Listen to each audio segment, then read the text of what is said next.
খুব শখ ছিল বিচে আসবো, তুইও খুঁজে পাই করছস। ভালো বড় বড় বিচ নাকি আছে ওইদিকে, ওই যে ওরিয়েন্ট কাছে গেছিলাম না, ওরিয়েন্ট কাছের ওইদিকে আছে। আর নিজেরা বালি ফেলাইছে না।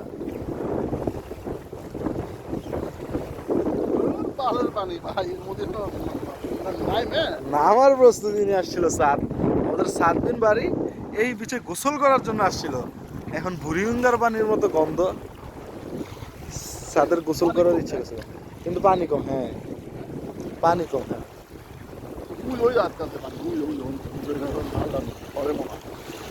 ঠিক বলেছে স্যার।